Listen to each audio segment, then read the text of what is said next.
तेजस्वी का सिक्सर छोड़ एनडीए में रहेंगे चिराग, क्या पीएम मोदी के हनुमान बने रहने में है फायदा? पूर्व केंद्रीय मंत्री रामविलास पासवान के बेटे चिराग पासवान को इंडिया गठबंधन में लाने के लिए ऑफर की पेशकश की बात कही जा रही है। सूत्रों के हवाले से मीडिया में खबरें चल रही हैं कि तेजस्वी यादव ने चिराग को बिहार में 6 सीटें और उत्तर प्रदेश में 2 लोकसभा की सीट देने की बात कही।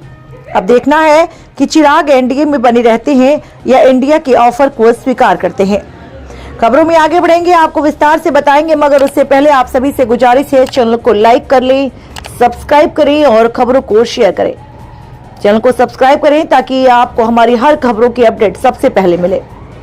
चलिए अब आपको बता दें कि कहने को एनडीए में सीट बंटवारे को लेकर कोई पेच नहीं है। रणनीतिकारों की जुबान यह कहते थक रही है कि एनडीए में सब कुछ तय हो चुका है, लेकिन सच्चाई इससे काफी दूर नजर आ रही है। गौर करें तो एनडीए के भीतर लोजपा के दोनों दलों को संतुष्ट करना सहज तो नहीं दिख रहा है। चिराग पासवान हो या फिर पशुपति पारस अपने अपने ढंग से असली लोजपा का दावा करते नजर आ रहे हैं।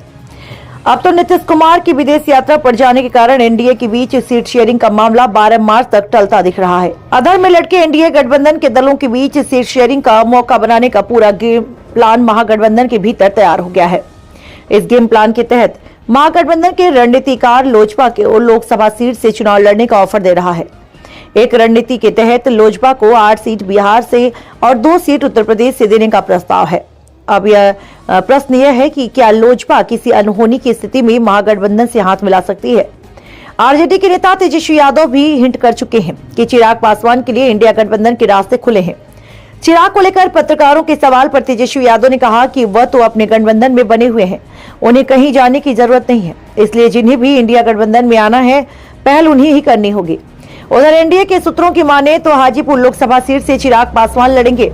इसके अलावा भाजपा चिराग की पार्टी को 4 अन्य लोकसभा सीट भी देने जा रही है। इसमें बेगूसराय, खगड़िया, जमुई और वैशाली शामिल है।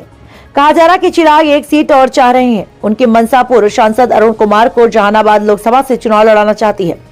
पशुपति पारस को भाजपा चाहती है कि वह समस्तीपुर से आगामी लोकसभा चुनाव लड़े, नहीं तो उन्हें राज्यपाल भी बनाया जा सकता है। याद कीजिए 2004 का लोकसभा चुनाव, तब राजद, लोजपा और कांग्रेस ने मिलकर एनडीए को चुनौती दी थी। तब लोजपा ने हाजीपुर, रोसड़ा, बलिया और सहरसा लोकसभा से जीत हासिल की थी।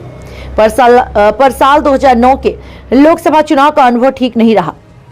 तब राजद और लोजपा ही साथ थी, कांग्रेस अकेले चुनाव लड़ी थी। 2010 में हुए विधानसभा चुनाव में भी राजद लोजपा गठबंधन को हार का सामना करना पड़ा था। तब लोजपा 75 सीटों पर लड़ी और मात्र 3 सीटों पर जीत मिली।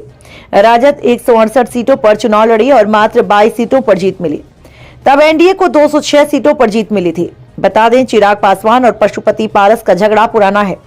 पहले से चिराग अकेले की राजनीति कर रहे हैं। पशुपति पारस तो केंद्रीय मंत्री बनकर सत्ता के करीब थे।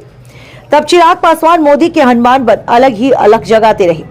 वह चाहते तो पहले ही गठबंधन का हाथ पकड़ लेते, लेकिन वह 2020 का विधानसभा चुनाव अकेले लड़े, पर महागठबंधन का हाथ नहीं थामा।